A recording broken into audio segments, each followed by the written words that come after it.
வணக்கம். சிறுபருப்பு, உளுந்து இந்த மாதிரி ஐட்டம்ஸில் சீக்கிரமாக வண்டு வந்துடும். நீங்கள் வண்டு வராமல் அதை எடுத்து வச்சுக்கணும் அப்படின்னா நல்ல வெயிலில் காய வச்சு ஸ்டோர் பண்ணிக்கோங்க.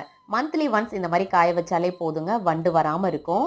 ஊர்லேருந்து வரும்போது வாங்கிட்டு வந்த பசு மஞ்சளாக திரிக்கிறதுக்கு ஒரு கொதி வேக விட்டுருக்கேன். இட்லிக்கு அரிசி நனையப்படும் போது பச்சரிசிக்கு பதில் கைக்குத்தல் சம்பா அரிசி தான் போட்டிருக்கேன். சோள இட்லிக்கும் அதே அரிசி தான் போட்டு நனைய வச்சிருக்கேன். வேக போட்ட மஞ்சளும் ஒரு கொதி வந்துருச்சு. 10 ரூபாய்க்கு மஞ்சள் பொடியை கடையில வாங்குறத விட்டுட்டு இந்த வேலைலாம் பார்த்துட்டு இருந்தா எப்படின்னு மட்டும் யோசிக்காதீங்க.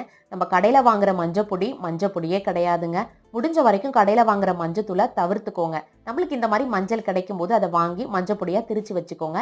இந்த கிழங்கு கிடைக்கலனாலும் பரவாயில்ல, விராலி மஞ்சள்லையும் மஞ்சள் பொடி ரெடி பண்ணலாம். ஸ்டூடெண்ட்டுக்கு ஒரு டவுட்டுன்னு வந்திருந்தாங்க. அவங்களுக்கு டவுட்டை கிளியர் பண்ணிட்டு நம்ம காய வச்சிருந்த பயிர் எல்லாத்தையுமே எடுத்து வச்சுட்டு ஈவினிங் பிள்ளைகளுக்கு ஸ்நாக்ஸ்க்கு அவல் நனைய வச்சு கொடுத்துட்டேன். மாவையும் இந்த பக்கம் ஆட்டி சூப்பராக எடுத்தாச்சு.